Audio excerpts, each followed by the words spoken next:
This school was originally the Northwest Graduate School of the Ministry, and it was actually held by another group, a local church, overlay.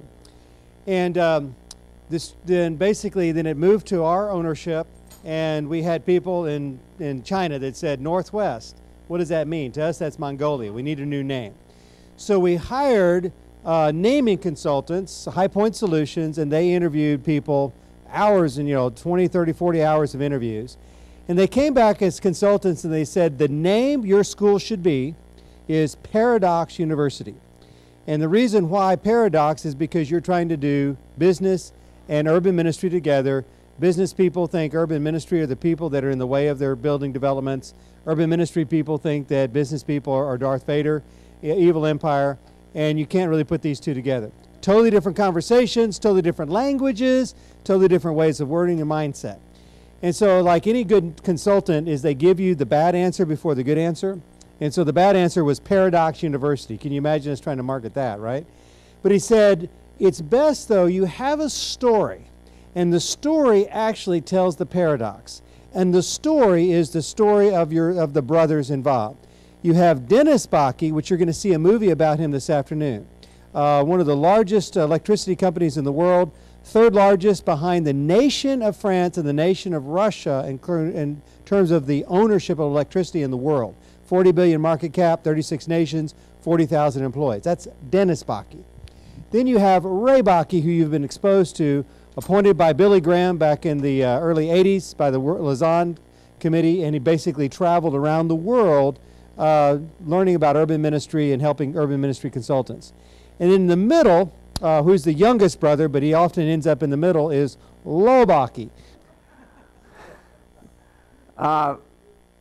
If there is an embarrassing thing in our life, it's probably this. In most times you name schools for somebody who's dead, and my wife was so unsure of it that on the way to graduation she got a ticket for going into supposed to be a multi-passenger lane, and she only had herself, and she said to the policeman, I'm sorry, but I'm supposed to get to my husband's graduation. And he says, oh, is he graduating from university today?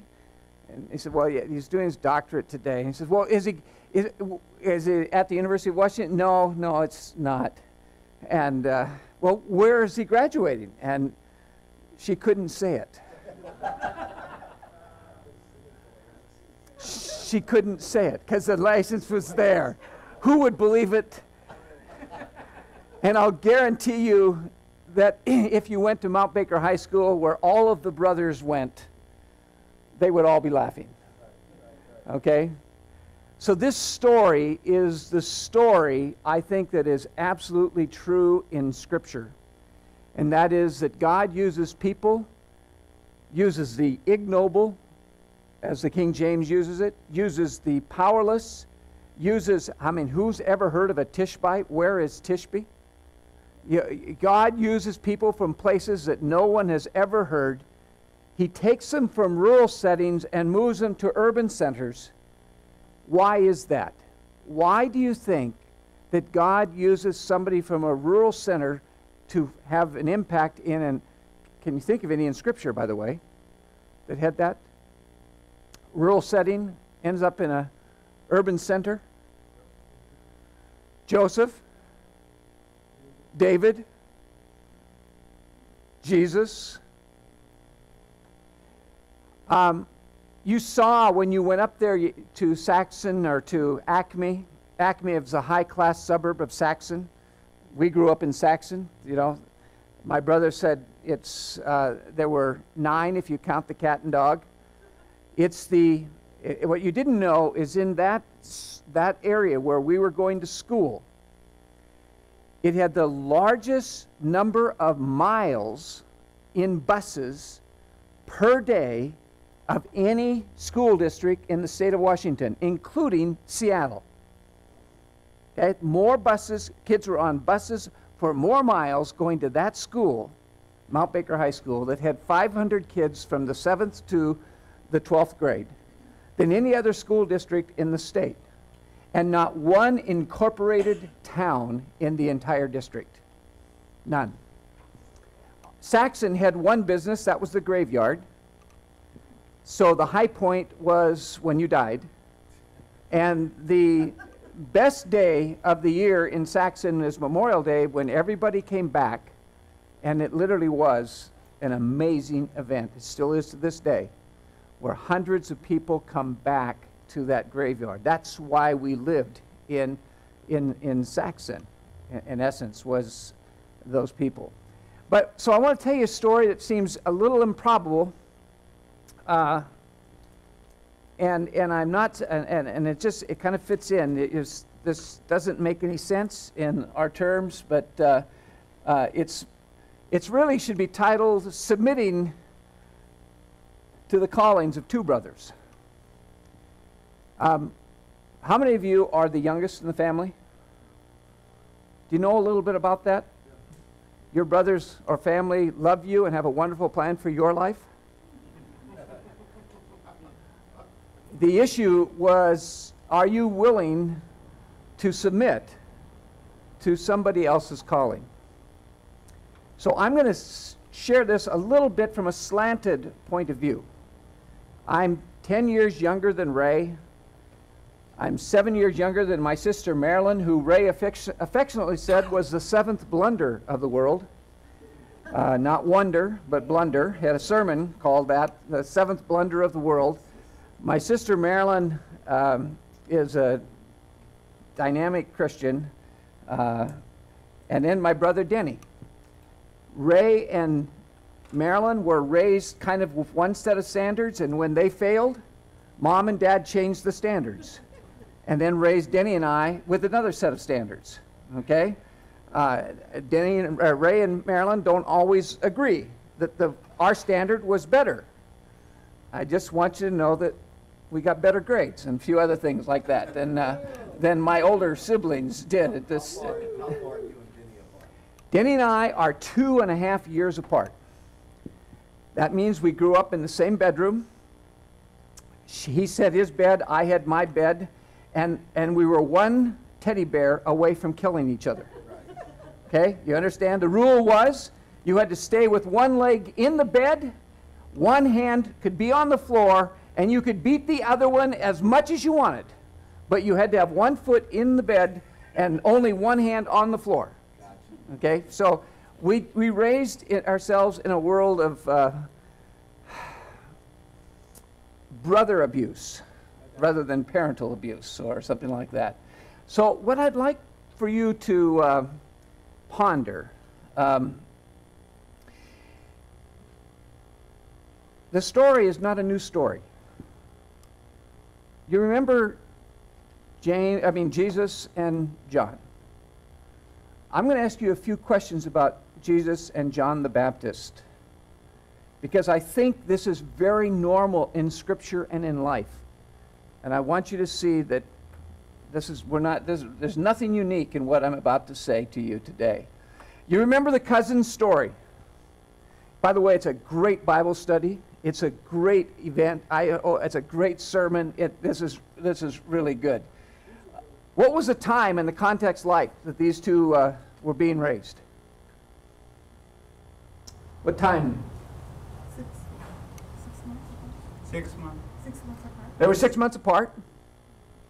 Where were they?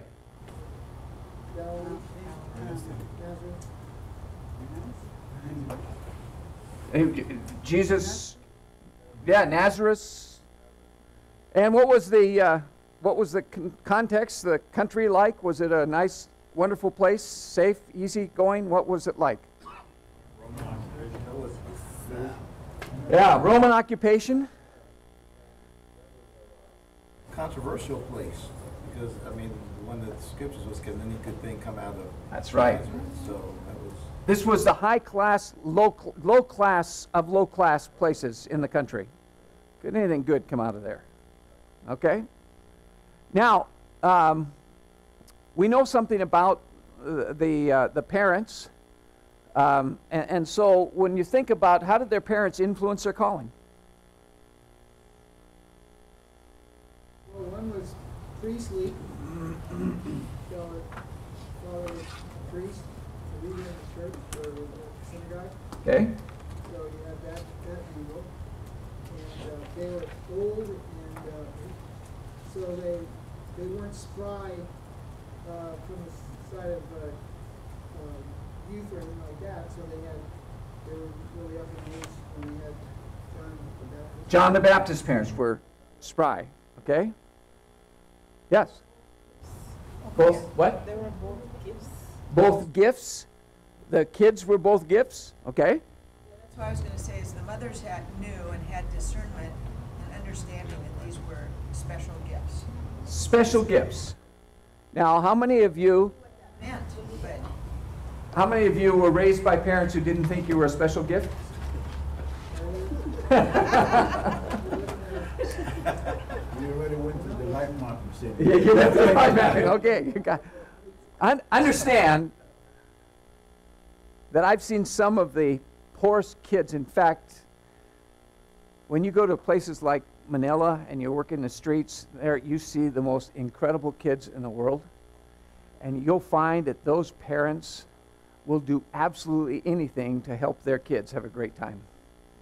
And the smile on their faces.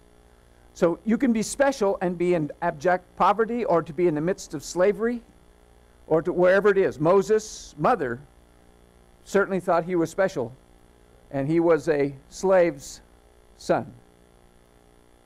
Okay? So here is that their mother, parent, but how else did the parents influence? They had good, godly mothers. One of them was older, probably. One was younger. Mary was not probably very old. Much older than Mary. Okay. There's some traditions about his age. Yeah. It says he was a righteous man. Yeah. Makes it very clear. Who was a righteous man? Old Joseph. righteous man. Yes. Old righteous man. Who, by the way, their marriage began talking about divorce before it began talking about anything else. And by the way, what do we know about Jesus at 12 years old? Huh? He was unruly? And we do know Joseph was still alive At that time. He was still alive. But what else do we know about Joseph at 12 years old?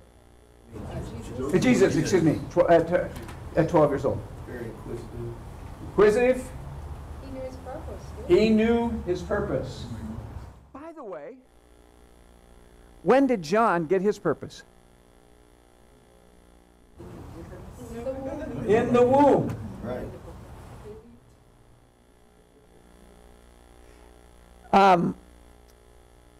When do they receive their calling? They could articulate it very early. I don't think that is abnormal. I think you will discover that people know basically their bent by the time they're 10 or 12 years old.